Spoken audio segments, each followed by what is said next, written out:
Love you so much and thank you so much. దేవునికి మహిమ కలుగును గాక. మరి ఈ ప్రత్యేకమైన సమయంలో నన్ను ఇండియా నుంచి ఈ స్థలానికి తీసుకురావడానికి ఎంతో ప్రయత్నం చేసినటువంటి మా సంఘ బిడ్డలు ఒక ప్రత్యేకమైన కన్సర్న్తో ఈ స్థలానికి ఆమె తీసుకురావాలని కొన్ని నెలల నుంచి ప్రయత్నం చేస్తూ చివరికి దేవుడు ఈ అవకాశాన్ని ఇచ్చాడు. మరి ఎవరో కాదు, మన మధ్యలో ఉన్న మేరమ్మ గారు. వారిని బట్టి ప్రత్యేకమైన వందనాలు తెలియజేస్తూ ఉన్నాను. వడ్డీ మేరమ్మ గారు మన సంఘ బిడ్డలు. ఈ సమయంలో ఈ సంఘ వ్యవస్థాపకులు రామకృష్ణయ్య గారు ఇండియాలో ఉన్నారని విన్నాను. సో వారు ఎక్కడున్నా సరే వారికి శుభాలు తెలియజేస్తూ ఉన్నాను ఈ స్థలం నుండి. వారు నన్ను ఆహ్వానించిన విధానాన్ని బట్టి వారికి ప్రత్యేకమైన వందనాలు. అలాగే సంఘ కాపరి వరప్రసాద్ గారు ప్రత్యేకమైన వందనాలు. అలాగే రవి గారు, సంఘ వాక్యోపదేశకులు డాక్టర్ కె రవి గారు ప్రత్యేకమైన వందనాలు తెలియజేస్తూ ఉన్నాను. వేదిక మీద ఉన్నటువంటి శ్రీని గారికి అలాగే అందరికీ కూడా ప్రత్యేకమైన వందనాలు తెలియజేస్తూ ఉన్నాను. చాలా సంతోషంగా నేను రాగానే వెనకాల కూర్చుంటే ఒక చిన్న అబ్బాయి పరిగెత్తుకుంటూ వచ్చాడు. మిమ్మల్ని ఇప్పటి నుంచో చూడాలనుకున్నాం, ఇప్పుడు వచ్చారు మీరు అంటే. Praise the lord. ఎంత ఆనందం కలిగిందో. వచ్చి ఈ పేపర్ ఇచ్చాడు నాకు. God bless you. చాలా సంతోషం. ఇక్కడ చక్కటి ఆరాధన జరుగుతుంది. తమ్ముడు చక్కటి ఆరాధన, అద్భుతమైనటువంటి శక్తివంతమైన స్తుతి ఆరాధన. దేవునికి స్తోత్రం. హల్లెలూయా. ఈ రాత్రి కొద్ది నిమిషాలు దేవుని యొక్క వాక్యాన్ని విందాం.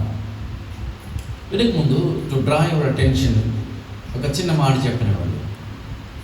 ఒకరోజు యేసు ప్రభు వారు మరియు ఆయన శిష్యులు 3 రోజులు ప్రసంగం అయిపోయిన తర్వాత వారు వెళ్తూ ఉంటుంటే యేసు ప్రభు వారు అన్నారట, శిష్యులారా రాళ్ళు ఎత్తుకోండి అన్నాడట.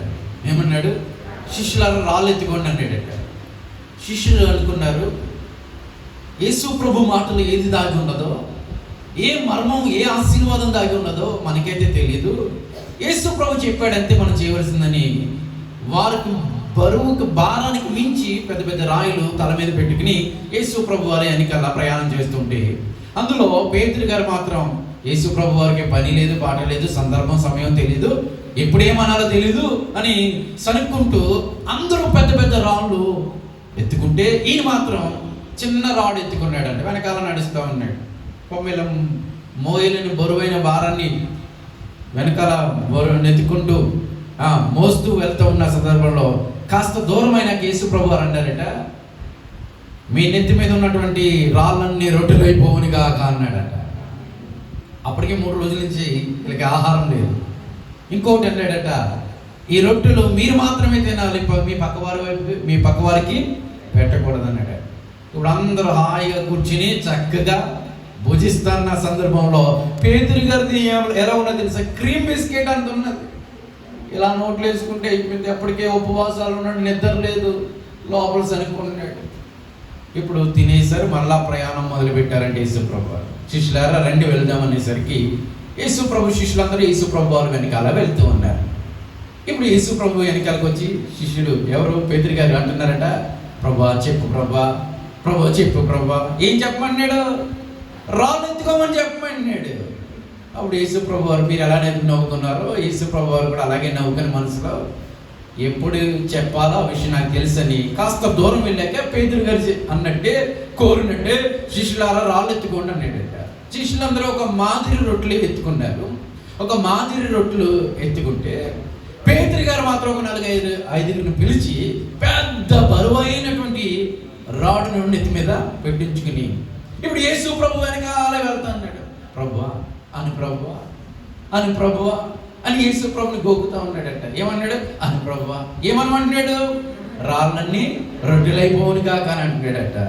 చివరికి యేసు ప్రభు వారు కాస్త దూరం వెళ్ళాక శిష్యులారా మీ నెత్తి మీద ఉన్నటువంటి రాళ్ళన్నీ తీసి ఈ కిద్రోను వాగులో పడేయండి, మనం ఈ వాగును దాటుకుంటూ. అంటే దాని అర్థం ఏంటంటే యేసు ప్రభు యొక్క మాటలో ఎప్పుడు ఏ ఆశీర్వాదం దాగి ఉన్నదో మనకు తెలీదు. ఎప్పుడు ఆయన గుప్పులు విప్పి మన అవసరతలు తీరుస్తాడో మనకి తెలియదు. బట్ ఆయన చెప్పిన ప్రతి మాటలో ఏదో ఒక అద్భుతం దాగున్నదని విశ్వాసంతో కూర్చుంటే ఇక్కడ శక్తివంతమైన కార్యాలు జరుగుతాయి. చప్పట్లు కొట్టి దేవుని నామాన్ని కనపరచడం. హల్లెలూయా. బ్రదర్ రవి గారిని బట్టి కూడా థ్యాంక్ యూ, వందనాలు. చాలా సంతోషం.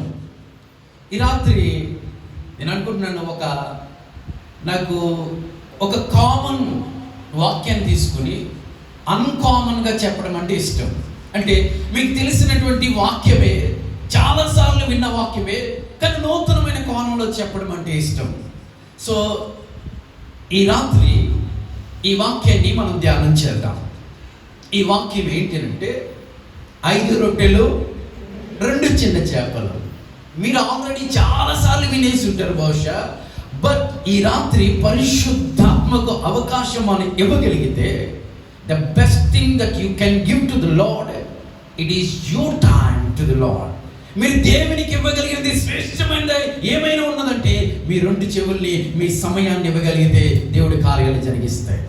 దేవుడికి స్తోత్రం. 5 రొట్టెలు 2 చిన్న చేపలు అనేటువంటి ఈ అంశాన్ని మనము ధ్యానం చేద్దాం. చూడండి, దేవుని యొక్క వాక్యంలో నుండి, మార్కు సువార్త 6వ అధ్యాయం. ఎవ్వరు కంగారు పడవద్దు, మనం వాక్యాన్ని ఎంజాయ్ చేద్దాం, వాక్యాన్ని ధ్యానం చేద్దాం, వాక్యాన్ని ఎంజాయ్ చేద్దాం, వాక్యాన్ని ధ్యానం చేద్దాం. మార్కు సువార్త 6వ అధ్యాయం. మార్కు సువార్త 6వ అధ్యాయములో ఈ మాటలు మనకి కనబడుతూ ఉన్నాయి. చూడండి, ఇక్కడ వ్రాయబడినటువంటి ప్రకారం మార్కు సువార్త 6వ అధ్యాయంలో ఎక్కడి నుంచి చదువుదామనంటే 41వ వచనం. అంతటా ఆయన ఆ 5 రొట్టెలను 2 చేపలను పట్టుకుని ఆకాశం వైపు కన్నులెత్తి ఆశీర్వదించి ఆ రొట్టెలు విరిచి వారికి వడ్డించుటకు తన శిష్యులకిచ్చి ఆ 2 చేపలను అందరికీ పంచిపెట్టెను. దైవజనగమా, 5 రొట్టెలు 2 చిన్న చేపలు అనబడిన ఈ అద్భుతాన్ని పరిశుద్ధాత్మ దేవుడు ఒక సువార్తలలో కాదు, 4 సువార్తలలో దేవుడు రాయించుకున్నాడు. కొన్నిసార్లు ఒక అద్భుతాన్ని ఒక సువార్తలలో రాయించాడు, ఒక్కొక్క అద్భుతాన్ని 2 సువార్తలలో రాయించుకున్నాడు, ఒక అద్భుతాన్ని 3 సువార్తలలో రాయించుకున్నాడు. కానీ ఈ ఒక్క అద్భుతాన్ని మాత్రమే 4 సువార్తల్లో కూడా దేవుడు రాయించుకున్నాడు. మత్తయిలో ఉన్నది, మార్కులో ఉన్నది, లూకాలో ఉన్నది, యోహాను సువార్తలో కూడా ఉన్నది. అంటే ఈ యొక్క అద్భుతము నుండి దేవుని సంఘమైన మనము ఏదో ఒక ప్రత్యేకమైనటువంటి అంశాన్ని నేర్చుకోవలసినటువంటి వారమై ఉన్నాము. దైవజనంగమా, ఒకరోజు ఇలాగే ఒక యవనస్తుడు బైబిల్ కళాశాలకు పంపించబడిన తర్వాత ఆ వ్యక్తి తన సొంత గ్రామానికి వచ్చాడు. తన సొంత గ్రామానికి వచ్చినప్పుడు తన సొంత సంఘ కాపరి అన్నాడట, అయ్యా, నువ్వు బైబిల్ కళాశాలకు వెళ్ళొచ్చావు, ఈ ఆదివారం నువ్వు వాక్యం చెప్పాలని అడిగాడట. సరే అయ్యగారు, వాక్యం చెప్తాను, రేపు సిద్ధపడతాను అని కంగారు పడిపోతూ ఉన్నాడు, ప్రార్థన చేస్తూ ఉన్నాడు, రాత్రంతా ఉపవాసం ఉన్నాడు.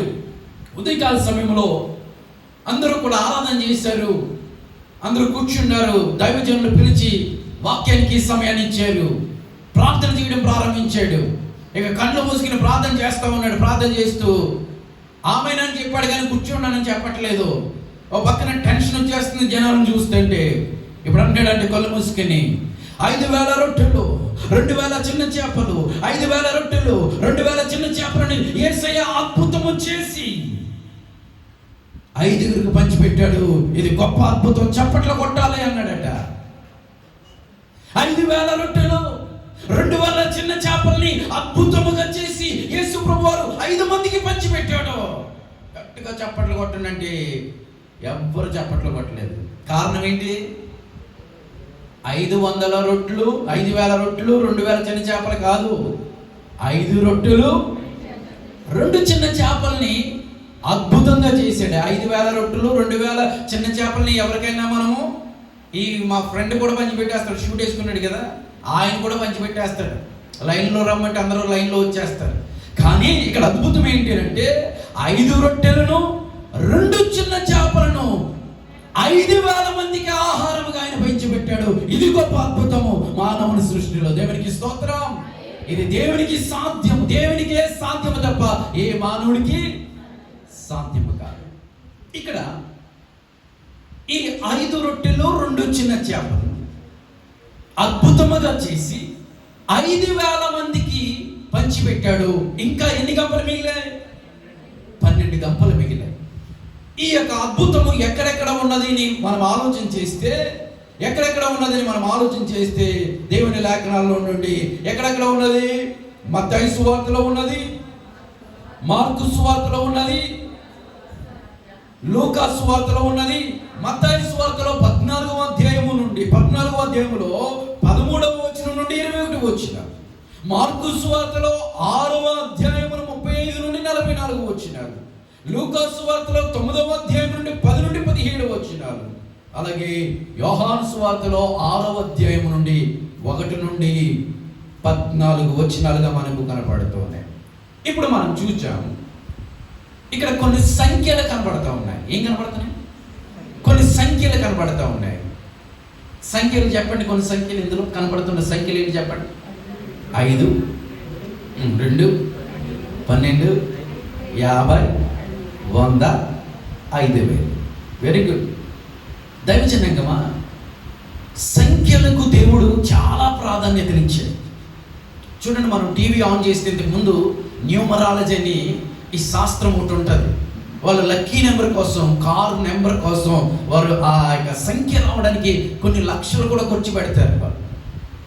అయితే మన దేవుడు కూడా సంఖ్యలకు ఎక్కువ ప్రాధాన్యతనిచ్చాడు. ఎంత ప్రాధాన్యతనిచ్చాడంటే సంఖ్యల కొరకు ఒక కాండాన్ని ఆయన ఇచ్చేసాడు. ఏ కాండం అది? సంఖ్యాకాండం. ది బుక్ ఆఫ్ నెంబర్స్, సంఖ్యాకాండం. సంఖ్యలు చాలా ప్రాముఖ్యమైనది. ఇప్పుడు కొన్ని సంఖ్యల గురించి మనం మాట్లాడుకుందాం. ఇక్కడ మనకి మొదటిగా కనబడుతుంది 5 అనే సంఖ్య. ఏ సంఖ్య? 5 అనే సంఖ్య. ఈ 5 అనే సంఖ్య దేనికి సూచనగా మనకు కనబడుతుంది అంటే, ఇశ్రాయేలు ప్రజలకు దిశ దశను నిర్దేశించే, ఒక గమ్యానికి చేర్చే, ఒక పరిపూర్ణతకు చేర్చేటువంటి 5 గ్రంథాలు, దేవుడిచ్చినటువంటి 5 గ్రంథాలు. దీనిని తోరా అని అంటాం, ధర్మశాస్త్రము అని అంటాం. ఏంటిది? ఎన్ని గ్రంథాలు? 5 గ్రంథాలు. ఈ 5 రొట్టెలు దేనికి సూచనగా మనకు కనబడుతుందంటే, దేవుని వాక్యం మనకు సూచనగా కనబడుతూ ఉన్నది. రెండవ సంఖ్య ఏమిటంటే, ఎన్ని రొట్టెలు? 2 రొట్టెలు. సార్, 2 చేపలు. Yes, very good. సంబడి ఎవరు చెప్పారు? 5 రొట్టెలు 2 చేపలు. ఈ 2 అనే సంఖ్య దేనికి సూచనగా మనకు కనబడుతుందంటే, పరిశుద్ధ గ్రంథములో 2 నిబంధనలు ఉన్నాయి. ఒకటి పాత నిబంధన, రెండోది క్రొత్త నిబంధన. ఇప్పుడు ఈ 2 నిబంధనలో ఏది మంచిది అని అడిగితే, ఇప్పుడు ఫర్ ఎగ్జాంపుల్ ఉదాహరణకి కుడి కన్ను మంచిదా, ఎడమ కన్ను మంచిదని అడిగితే ఏమంటారు మీరు? ఏమంటారు? 2 మంచిది, 2 అవసరం.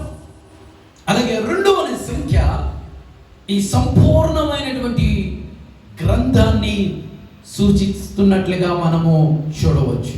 ఇంకా సంఖ్యలు చెప్పండి. 12. ఏంటది? 12. 12 అనే సంఖ్య పరిశుద్ధ గ్రంథములో దీనిని ఏది సూచిస్తుంది అనే విషయానికి మనం వస్తే, 12 అనే సంఖ్య గాడ్స్ అడ్మినిస్ట్రేషన్, దేవుని అధికారానికి సూచనగా మనకు కనబడుతుంది. యేసు ప్రభు వారి లోకానికి వచ్చినప్పుడు ఆయన కొంతమంది శిష్యుల్ని ఎన్నుకున్నాడు. 11 మంది శిష్యులను ఆయన ఎన్నుకోలేదు, 13 మంది శిష్యులను ఆయన ఎన్నుకోలేదు. ది ఎగ్జాక్ట్ నెంబర్ ఎంత అంటే 12 మంది శిష్యులను ఎన్నుకున్నాడు. అంతేకాదు, ఆయన ఆరోహణమైపోయిన తర్వాత సంఘాన్ని ఏలుబడి చేయడానికి, సంఘాన్ని పరిపాలన చేయడానికి అపోస్తులను ఆయన అభిషేకించాడు, ఎన్నుకున్నాడు.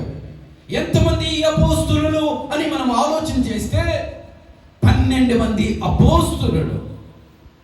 అంతేకాదు, పాత నిబంధన గ్రంథములో ఇశ్రాయేలు యొక్క కుటుంబాలకు గోత్రికులు ఎవరు అనంటే 12 మంది గోత్రికులు మనకు కనబడుతూ ఉన్నారు.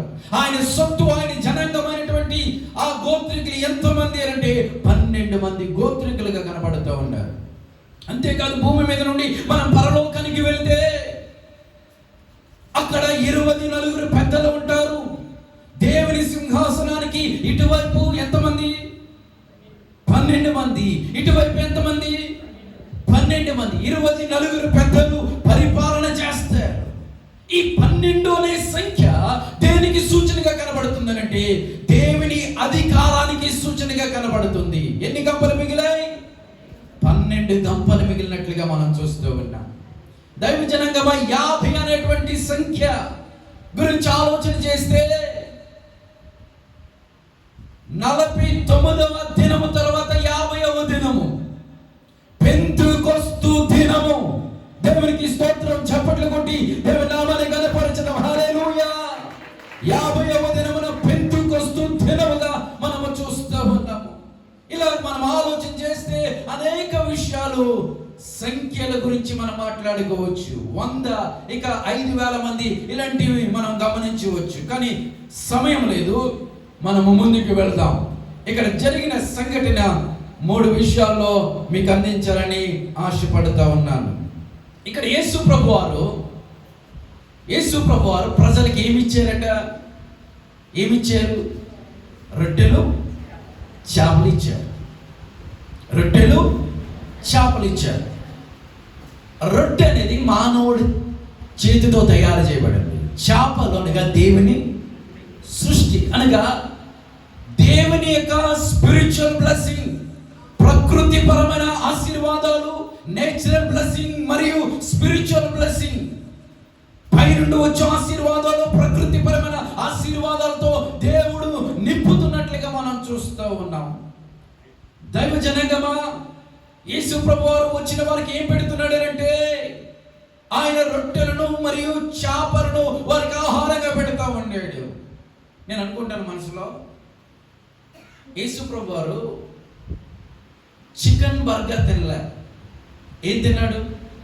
ఫిష్ బర్గర్ తిన్నాడు. అంతే కదా. బర్గర్ అంటే మీకు అందరికీ తెలుసు కదండి, వెళ్తూ ఉంటారు కదా అప్పుడప్పుడు. ఆ రొట్టెను మధ్యలో కోసి చికెన్ ఫ్రై పెడతాడు, దాన్ని ఏమంటారు? చికెన్ బర్గర్ అంటాడు. ఇక్కడ యేసు ప్రభువారు వచ్చిన వారందరికీ ఏం పెట్టాడు? ఫిష్ బర్గర్ పెట్టాడు. యేసు ప్రభువారు మటన్ కంటే, చికెన్ కంటే ఎక్కువ చేపలే తిన్నాడంటే, కాల్చిన చేపలు. చేపలు చాలా ఆరోగ్యానికి మంచి వంట కూడా. దేవునికి స్తోత్రం కలుగును గాక. హల్లెలూయా. ఈ రాత్రి ఇవన్నీ చెప్పడం నా ఉద్దేశం కాదు, కానీ ఒక 3 పాయింట్లు చెప్పాలని ఆశపడుతున్నాను. మొట్టమొదటిగా, ఆయన చేతిలో పెట్టబడినటువంటి 5 రొట్టెలు, 2 చిన్న చేపలు. ఒక చిన్న బాలుడు తీసుకొచ్చాడట. తీసుకొచ్చి ఎవరి చేతిలో పెట్టాడు? అవి యేసు ప్రభు చేతిలో పెట్టాడు. యేసు ప్రభు చేతిలో పెట్టబడిన ఈ 5 రొట్టెలు, 2 చిన్న చేపలను యేసయ్య ఏం చేశాడో తెలుసా? ఆయన పైకెత్తి ఆశీర్వదించాడంట. మొట్టమొదటిగా ఏం చేశాడు? ఆయన పైకెత్తి ఆశీర్వదించాడు. రెండోది ఏం చేశాడు తెలుసా? ఆయన విరిచాడు అని ఉన్నది. మూడోది ఏం చేశాడు తెలుసా? ఆయన విస్తరించాడు. మొట్టమొదటిగా ఏం చేశాడు? ఆయన చేతిలో పెట్టబడిన ఈ 5 రొట్టెలు, 2 చిన్న చేపలను ఆయన ఏం చేశాడట? పైకెత్తి ఆశీర్వదించాడట. ఈ 5 రొట్టెలు, 2 చిన్న చేపలు ఎవరికి సాదృశ్యము తెలుసా? ఒక మానవుని జీవితానికి సాదృశ్యము. ఈ మానవుని యొక్క జీవితము తన ఆలోచన ప్రకారం, తన మార్గముల ప్రకారము తన జీవితం వెళితే గమ్యానికి వెళ్ళలేని మానవుడు.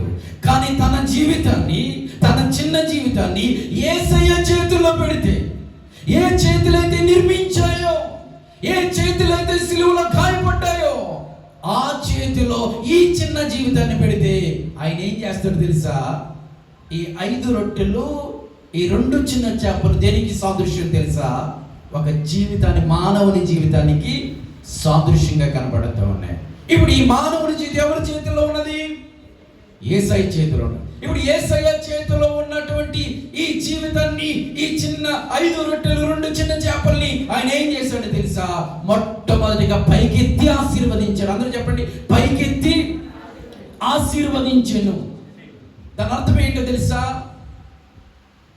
ఇక్కడ ఉన్నటువంటి ఎవరినైనా సరే ఈ రాత్రి, అమ్మ మీరు దేవుల్లోకి ఎలా వచ్చారని అడిగితే, అయ్యా నేను బాధలో ఉన్నప్పుడు, హాస్పిటల్లో ఉన్నప్పుడు, అప్పుల్లో ఉన్నప్పుడు, ఇబ్బందుల్లో ఉన్నప్పుడు, చీకట్లో పాపములో ఉన్నప్పుడు ఎవరో ఒకరు నా దగ్గరకు వచ్చి యేసయ్య బాగు చేస్తాడమ్మా, యేసయ్య నీకు మంచి జీవితాన్ని ఇస్తాడమ్మా అని ఎవరో యేసయ్యని పరిచయం చేస్తే నేను యేసయ్య దగ్గరికి రావడం ప్రారంభించాను. నేను యేసయ్య దగ్గరికి వచ్చిన తర్వాత నా పాపాలను క్షమించాడు, నాకు మంచి జీవితాన్ని ఇచ్చాడు, నాకు ఇల్లుని ఇచ్చాడు, నాకు ఐశ్వర్యాన్ని ఇచ్చాడు, నాకు బిడ్డలు ఇచ్చాడు, అన్నీ ఇచ్చాడు అని మన సాక్ష్యం చెప్పగలిగిన వారు ఇక్కడ లేకపోలేదు. లేకపోతే నీ అంతటి నువ్వు వచ్చేసావా? యేసు ప్రభు దగ్గరికి నువ్వు వచ్చావంటే నువ్వు సామాన్యుడు కాదు. అసలు మనం యేసు ప్రభు కాదు, ఎవరి దగ్గరికి కూడా మనం అసలు దేవుడి దగ్గరికి మనం రాలేనటువంటి పరిస్థితుల్లో దేవుడు వాక్యాన్ని ఎవరో ఒకరి ద్వారా విని యేసయ్య బాగు చేస్తాడని, అద్భుతం చేస్తాడని మనం ఎక్కడికి వచ్చాం? యేసయ్య దగ్గరికి వచ్చాం. యేసయ్య దగ్గరికి వచ్చినప్పుడు మనం ఏం చేశాడు? ఆయన అప్పుల నుంచి విడిపించాడు, బాధల నుంచి విడిపించాడు, అద్భుతాన్ని జరిగించి మనం ఏం చేశాడు? ఆశీర్వదించాడు. అంటే యేసయ్య దగ్గరికి వచ్చిన మనందరినీ ఏం చేస్తాడు? మొట్టమొదటిగా ఆశీర్వదిస్తాడు. ఆశీర్వదిస్తాడే లేదు చెప్పండి. అద్భుతం చేసినందుకే ఆయన దగ్గరకు ఆకర్షించబడ్డాం. మనం స్వస్థపరిచినందుకే మనం ఆయన దగ్గరకు ఆకర్షించబడ్డాం. మన అప్పులు పోయినందుకే యేసయ్య దగ్గరకు ఆకర్షించబడ్డాం. ఆయన చేతుల్లోనికి తీసుకుని రాబడిన ఈ చిన్న జీవితాన్ని, మన జీవితాన్ని ఆయన ఏం చేస్తాడో తెలుసా? పైకెత్తి ఆశీర్వదిస్తాడు. దేవునికి స్తోత్రం కలుగును గాక. హల్లెలూయా. నీ ప్రార్థనకి జవాబిచ్చాడు కనుకనే నువ్వు దేవుని దగ్గరకు వచ్చావు, దేవుడు నిన్ను ఆశీర్వదించాడు. రెండవ మాట ఏంటంటే ఆయన ఏం చేశాడట? ఆయన పైకెత్తి ఆశీర్వదించిన తర్వాత క్రిందకి దించి ఏం చేశాడు? విరిచాడని దేవుని వాక్యం సెలవిస్తుంది. అందరూ చెప్పండి, విరిచాడు. ఏం చేశాడట? విరిచాడు అనేటువంటి దేవుని వాక్యం రాయబడింది. దైవజనంగా విరవబడే అనుభవం. రెండో అనుభవం ఏంటి తెలుసా?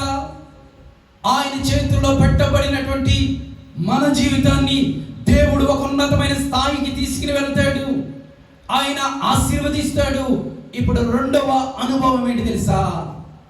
ఆశీర్వదించిన దేవుడు అక్కడతో ఊరుకోడు. ఇప్పుడు ఏం చేస్తాడు తెలుసా? మనల్ని విరవడం మొదలు పెడతాడు. ఏం చేస్తాడు? విరవడం మొదలు పెడతాడు.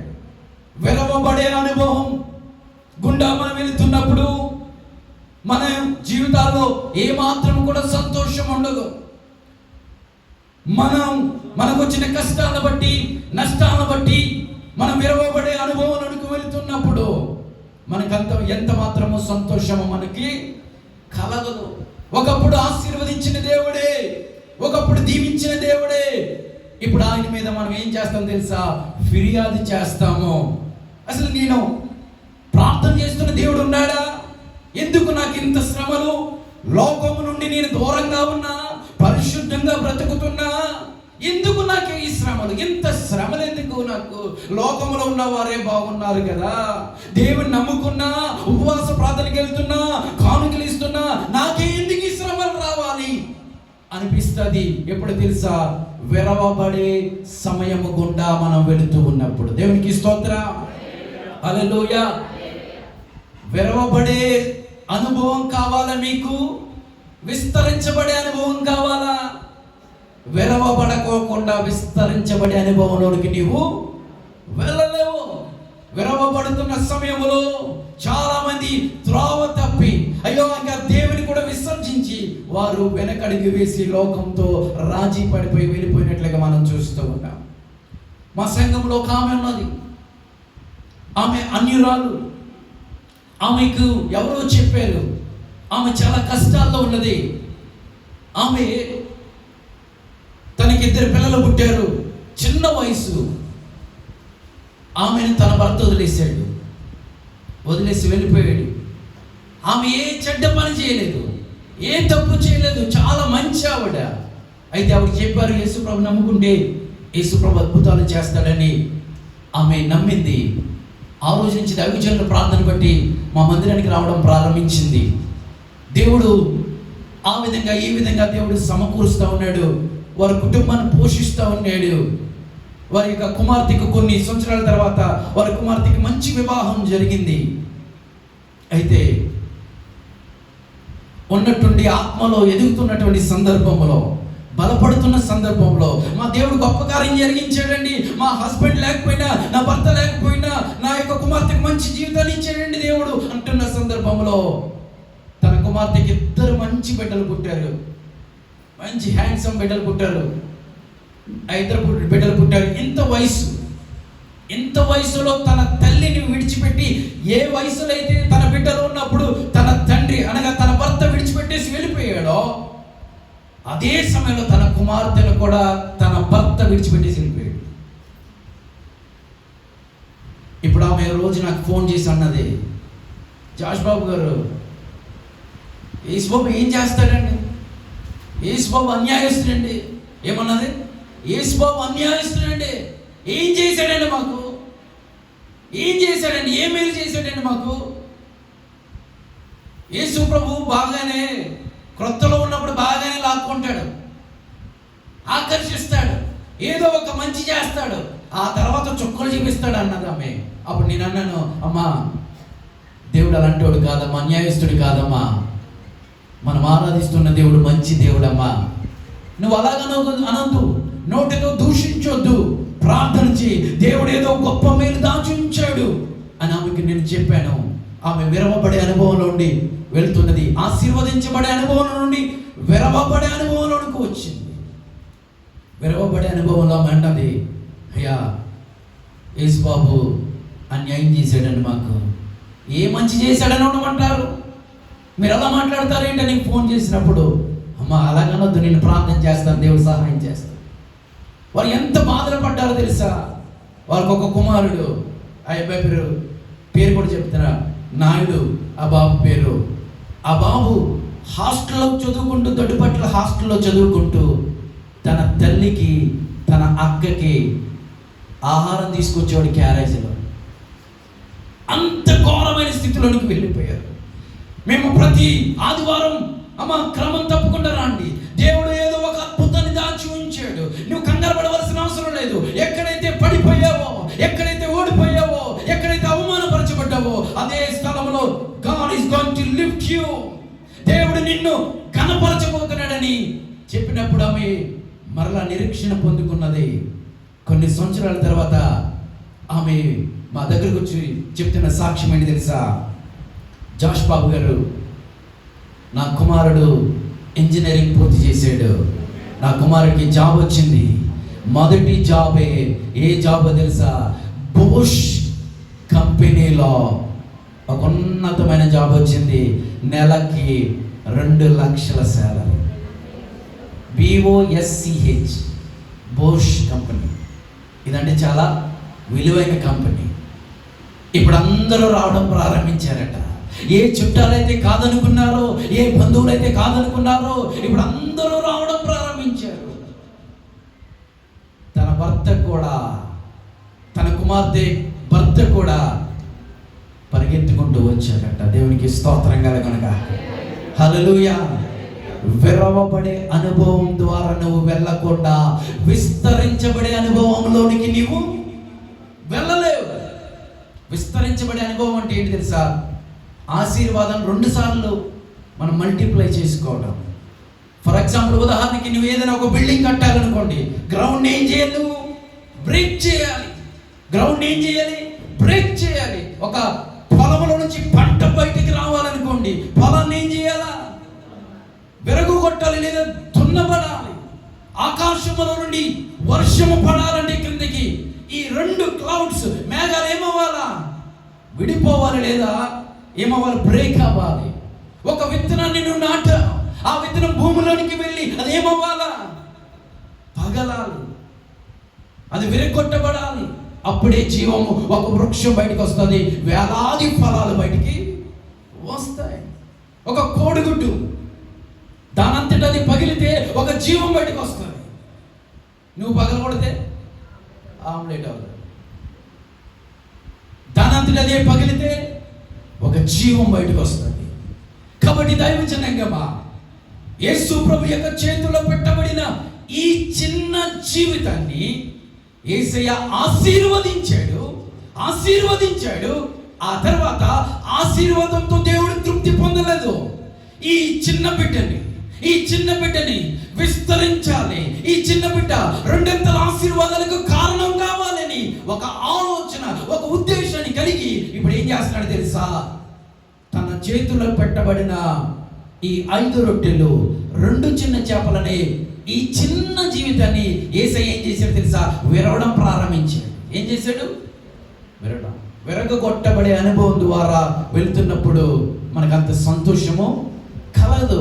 ఈ రాత్రి దేవుని వాక్యాన్ని వింటున్నా నీవు పైకి నవ్వుతా ఉండొచ్చు, పైకి బాగానే మాట్లాడుతూ ఉండొచ్చు, కానీ దేవుని కొరకు నమ్మకంగా బ్రతుకుతున్నా సరే ఒక విరగొట్టబడే అనుభవం గుండా నువ్వు వెళ్తున్నావేమో.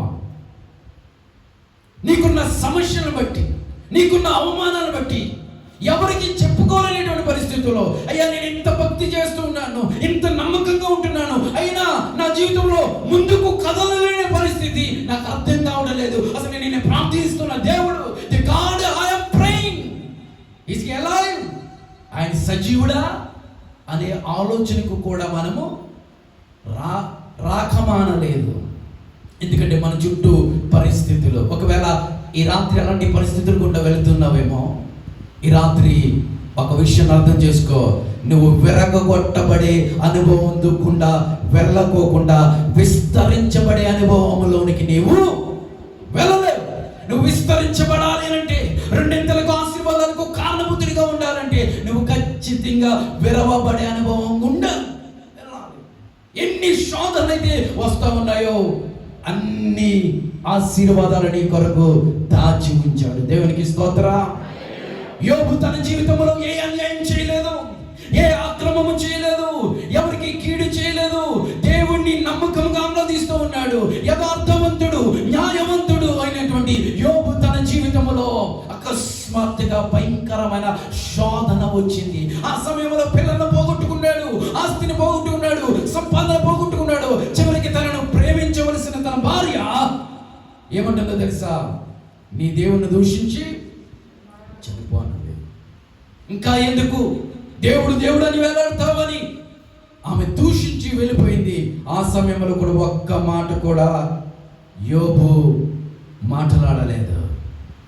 చివరి దేవుడు రాయబడి ఉంటుంది, చదవవసరం లేదు. యోబు మొదట ఆశీర్వదించబడిన దానికంటే 2 ఆశీర్వదించబడ్డాడు. దానికి కారణం ఏంటి తెలుసా? యోబు విరవబడుతున్నప్పుడు ఇది దేవుడే నన్ను ఏదో ఒక ఉద్దేశం కొరకు శ్రమల గుండా నన్ను తీసుకుని వెళ్తున్నాడు. బైబిల్లో కనబడుతున్న ఏ వ్యక్తి అయినా సరే, అది దానియేలైనా, షడ్రక్ మెషక్ అబేద్నెగోలైనా, బైబిల్లో కనబడుతున్న గొప్ప గొప్ప వారు అనబడడానికి వారు ఎంత శ్రమ పడ్డారో తెలుసా? అబ్రహాము, శారా, యోసేపు ఎన్ని శ్రమలు పడ్డాడో తెలుసా? వారు విరగొట్టబడుతున్న అనుభవంలో ఉన్నప్పుడు దేవుని కొరకు నమ్మకంగా బ్రతకడానికి ఇష్టపడ్డారు. కనుకనే వారిని దేవుడు విస్తరించాడు. హల్లెలూయా. 2 ఆశీర్వాదాలకు పాత్రులుగా చేశాడు. ఈ రాత్రి కాల సమయంలో అలాంటి శ్రమల గుండా నువ్వు వెళ్తే ఈ రాత్రి అర్థం చేసుకో, ఈ శ్రమలు నన్ను నాశనము చేయడానికి కాదు, కానీ విస్తరించే అనుభవంలోనికి నడిపించడానికి. దేవునికి స్తోత్రం. హల్లెలూయా. ఈ వాక్యాన్ని, ఇదే వాక్యాన్ని ఒక చోట చెప్తున్నప్పుడు కొంతమంది బిడ్డలు ఏడ్చుకుంటూ పశ్చాత్తాపపడుతూ, అయ్యా ఈ వాక్యం నా కొరకే, ఈరోజు నేను ఎంతో బలపడ్డానని వారు ఎంతగానో ఆదరణ మాటలు చెప్పారు. దేవునికి స్తోత్రం. ఈ రాత్రి కాల సమయంలో ఈ వాక్యం నీ కొరకే దేవుడు నిన్ను ధైర్యపరుస్తున్నాడు. ఇదే ధైర్యంతో, ఇదే రోషంతో, ఇదే వైరాగ్యంతో, ఇదే సమర్పణతో నువ్వు ముందుకెళ్ళినట్లయితే దేవుడు నిన్ను ఘనపరిచే రోజు రాబోతుంది. దేవునికి స్తోత్రం కలుగునుగా. హల్లెలూయా. నువ్వు విరవబడకోకుండా విస్తరించబడలేవు. ఎవరైతే విరవబడడానికి ఇష్టపడతారో వాళ్ళే విస్తరించబడడానికి దేవుడు కృపను చూపిస్తాడు. ఈ రాత్రి విస్తరించబడడం కావాలా? కేవలం ఆశీర్వాదాలతోనే ఉండిపోతారా? విస్తరించబడాలంటే నువ్వు విరవబడే అనుభవం గుండా వెళ్ళాలి. దేవునికి స్తోత్రం. హల్లెలూయా. ఈ యొక్క 5 రొట్టెలు 2 చిన్న చేపలు ఎవరికి సాదృశ్యం అని చెప్పాను నేను? ఒక మానవుని జీవితానికి సాదృశ్యంగా మనం చూస్తూ ఉన్నాం. ఈ యొక్క 5 రొట్టెలు 2 చిన్న చేపలు ఎవరి చేతుల్లో పడాలో వారి చేతిలో పడ్డాయి. అదే శిష్యుల చేతిలో పడితే దానికి అంత బాగు, దానికి అంత విస్తరణ జరిగేది కాదు. దైవజనంగమా, ఈ 5 రొట్టెలు 2 చిన్న చేపలు దేనికి సాదృశ్యం తెలుసా? ఒక మానవునికి జీవితానికి సాదృశ్యం. ఈ మానవుని జీవితము ఆ మానవుడు అనుకున్నట్లుగా వెళితే అది నష్టాన్ని కలిగి చేస్తుంది. కానీ ఈ మానవుని కలిగి చేసినటువంటి చేతుల్లోనికి వెళ్తే ఆయన ఉన్నతమైన ఆశీర్వాదాలకు నడిపిస్తాడు. మన జీవితం దేని మీద ఆధారపడి ఉంటుందో తెలుసా? వినండి జాగ్రత్తగా. మన జీవితం దేని మీద ఆధారపడి ఉంటుందో తెలుసా?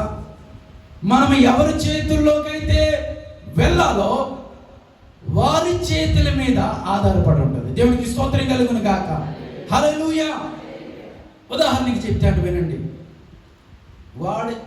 ఆ అమ్మాయి ఆడి చేతుల్లో పడ్డది. ఆమె జీవితం ఏమైపోయిందంట? నాశనం. ఆ అమ్మాయి చేతుల్లో పడ్డాడు. ఇక ఆడి జీవితం ఏమైపోయింది? నాశనం. అంటే మన జీవితం ఎవరి చేతుల్లో ఉండాలో, మన జీవితం ఎవరి చేతుల్లో ఉండాలో వారి చేతుల్లోనికి వెళితేనే ఆ జీవితానికి సరైన అర్థం ఉంటుంది. మనం నిర్మించిన చేతులు ఎవరు?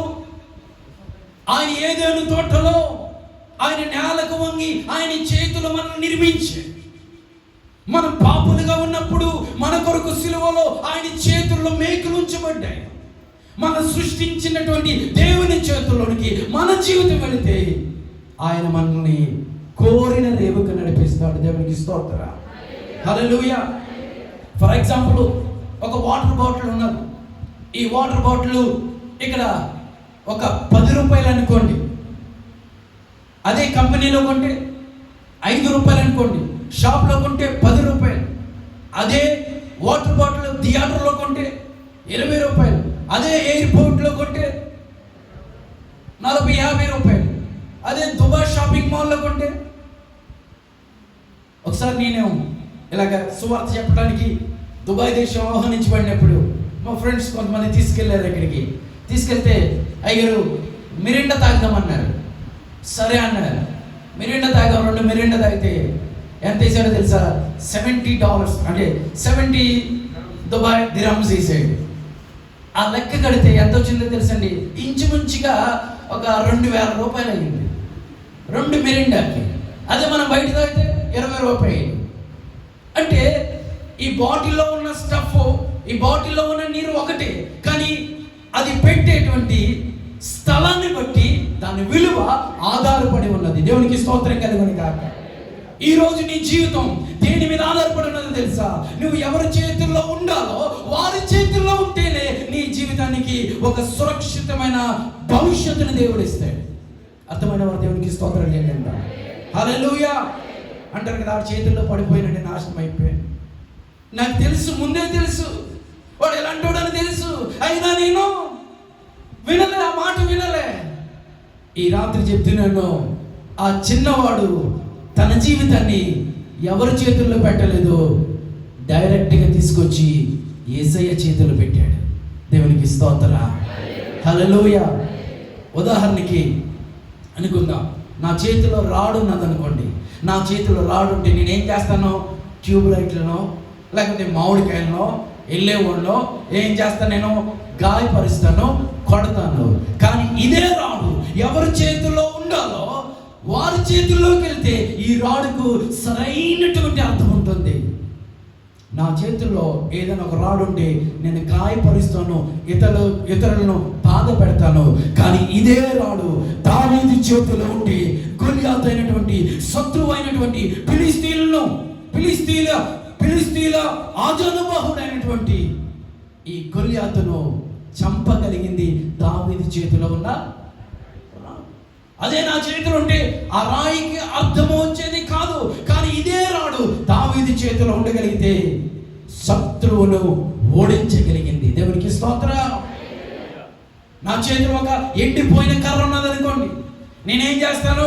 కుక్కని కొడతా ఉంటాను, గేదెలు కొడతా ఉంటాను, వాడిని కొడతా ఉంటాను, చిన్నపిల్లలు కొడతా ఉంటాను. కానీ ఈ కర్ర ఎవరి చేతిలో ఉండాలో వారి చేతుల్లో ఉంటే ఈ కర్రకు సరైన అర్థం వస్తుంది.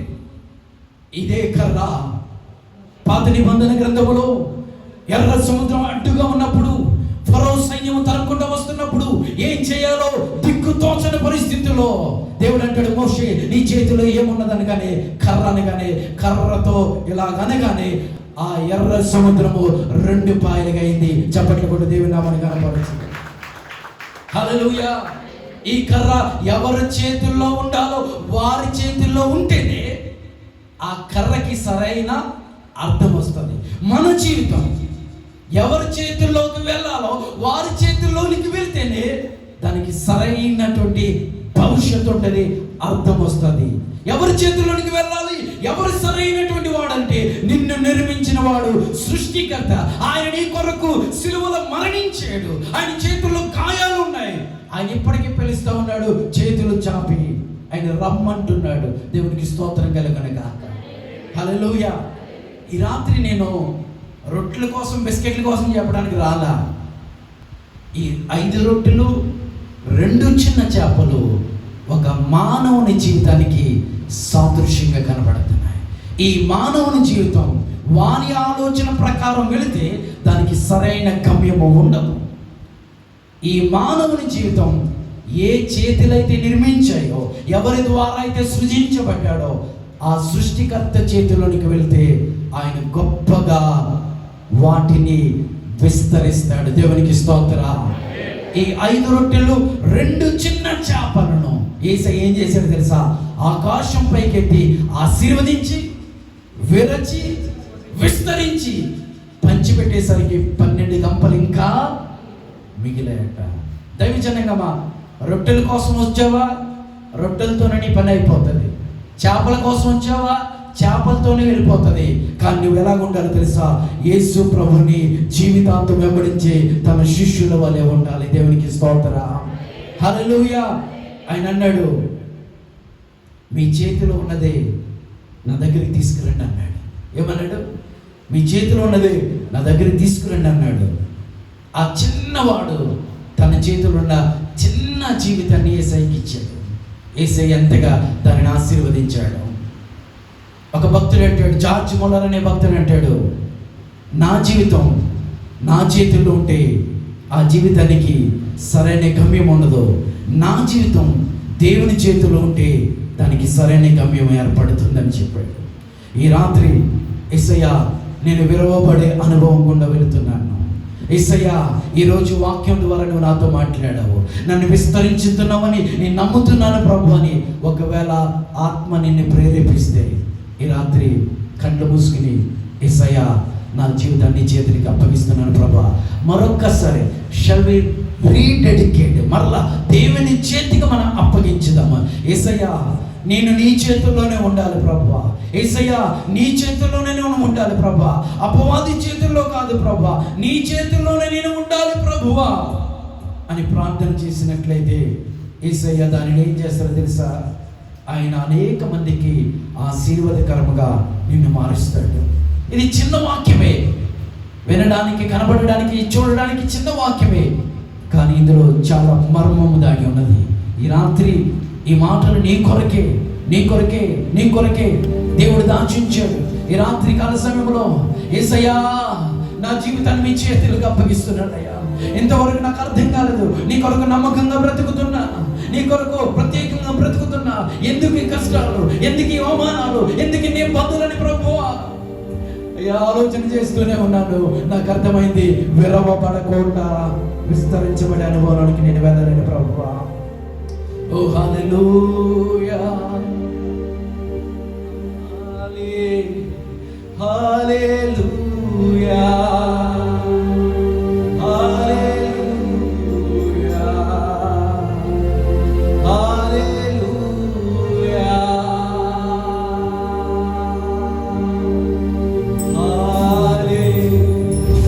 హల్లెలూయా, హల్లెలూయా, హల్లెలూయా. ప్రేమ నీ కరుణ నింపు నాలోనా.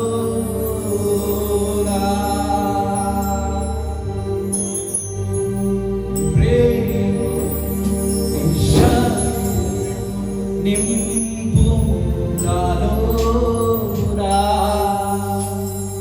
నిన్నారాధింతును నా మనసంతటితో, నిన్నారాధింతును నా హృదయమంతటితో, నిన్నారాధింతును నా బలమంతటితో.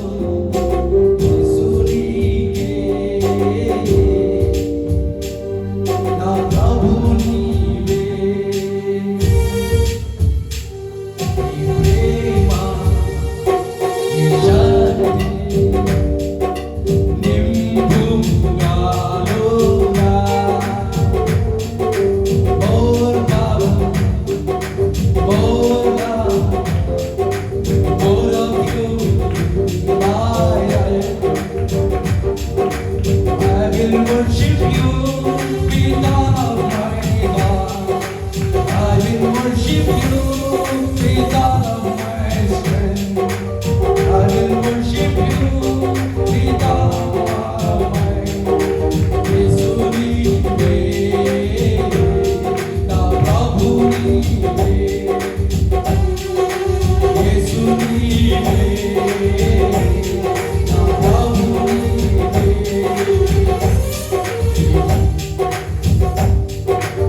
ఆరాధింతును నా మనసంతటితో, ఆరాధింతును నా బలమంతటితో, ఆరాధింతును నా హృదయమంతటితో.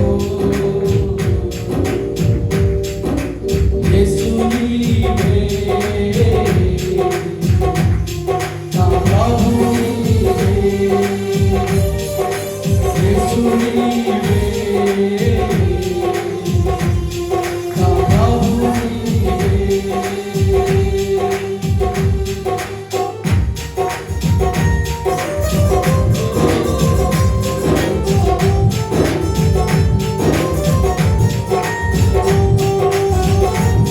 ఈ రాత్రి యేసయ్య నా యొక్క జీవితాన్ని ఆయన విస్తరించబోతున్నాడు అనేటువంటి విశ్వాసంతో నీవు నీవే నా రాజు, నీవే నా ప్రభువు అని యేసయ్య దగ్గర మరొక్కసారి మన జీవితాన్ని ఆయన చేతులకు అప్పగించాం.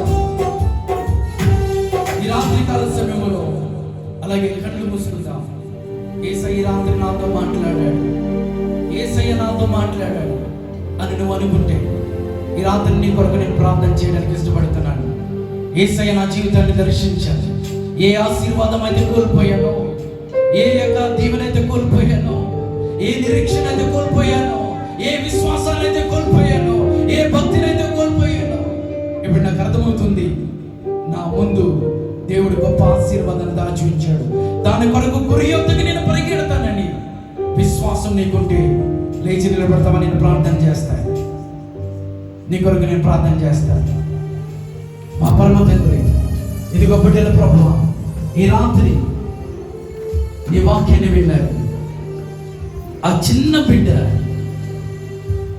తనకు కలిగిన దాన్ని తన ఇష్ట ప్రకారం నడిపించుకోవడానికి కానీ, తన ఇష్ట ప్రకారం ఎంజాయ్ చేయడానికి కానీ ఆలోచన చేయకోకుండా మీ యొద్ద ఏమైనా ఉన్నదా అని అడిగినప్పుడు యేసయ్య నీ యొద్దకు వచ్చాడు. చిన్న పిల్లవాడు ప్రభువా, ఇదిగో చిన్న బిడ్డల వల్లే అలాంటి మనస్సుని కలిగి ఉండమన్నాడు.